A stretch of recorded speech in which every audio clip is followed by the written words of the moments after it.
Welcome to political Bharat. दोस्तों, video को like और शेयर जरूर करें और चैनल को सब्सक्राइब करना बिल्कुल न भूलें। देखिए उमर खालिद ने जनता के लिए जेल से क्या लिखा है। आज एक दर्द आपको महसूस करवाने आई हूँ।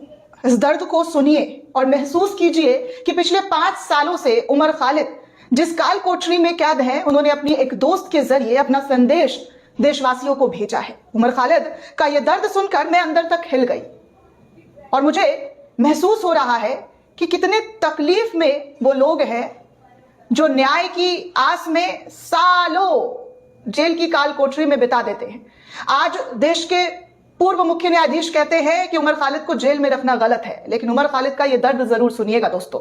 उमर खालिद कहते हैं कि मैं बेबसी के उस एहसास से उबरना अब लगभग सीख ही चुका हूं, लेकिन मौसम इस उदासी को और गहरा कर देता है। रात में मुझे शॉल और कई परतों वाले गर्म कपड़ों में खुद को लपेट कर सोना पड़ता है, क्योंकि कोठरी की लोहे की सलाखों से होकर आने वाली तेज ठंडी हवाएं उस सीमेंट की पट्टी पर सोना बेहद मुश्किल कर देती है, जो यहां अक्सर देखने को मिलती है। सुबह का समय फिर भी कुछ राहत देता है, धूप होती है और थोड़ी देर टहलने की इजाजत होती है, लेकिन दोपहर के 3 बजने के बाद जैसे जैसे फिर से लॉकअप में लौटने का वक्त नजदीक आता है, मन का संतुलन डगमगाने लगता है। विचार एक अंधे अंतहीन गड्ढे की ओर फिसलने लगता है और मन में बार बार यही सवाल उठता है कि क्या मैं कभी फिर एक बार आजाद इंसान की तरह बाहर कदम रख पाऊंगा। अंतरिम जमानत पर जब मैं घर के लिए निकला था, तब कहीं ना कहीं यह उम्मीद बाकी थी कि शायद फैसला हमारे हक में होगा।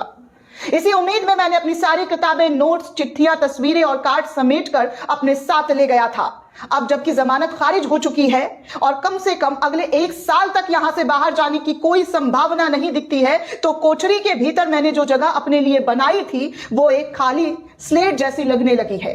शायद ये बुरा नहीं, आखिरकार ये एक नई पारी की शुरुआत हो सकती है। तिहाड़ के जानवरों से भी मुझे एक तरीके का सुकून मिला है। मैं 2 बिल्लियों को खाना खिलाया करता था, शिल्पा और श्यामलाल। कुछ समय बाद शिल्पा ने 2 बच्चों को जन्म दिया, जिसका नाम मैंने ब्लैक पैंथर और स्टुअर्ट लिटिल रखा है। उनकी रोजमर्रा की शरारतें देखना ना सिर्फ दिलचस्प है, बल्कि भीतर तक सुकून भी देता है और उन पलों का हिस्सा बनना अपने आप में एक तसल्ली है।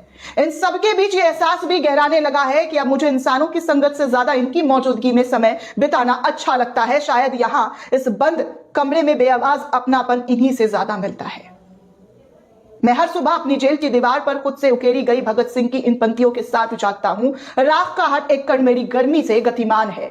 मैं एक ऐसा पागल हूं जो जेल में भी आजाद है।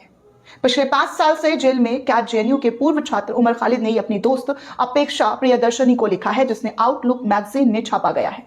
इसी मैगजीन का कुछ हिस्सा आपके सामने रखा है। इस दर्द को महसूस जरूर कीजिएगा।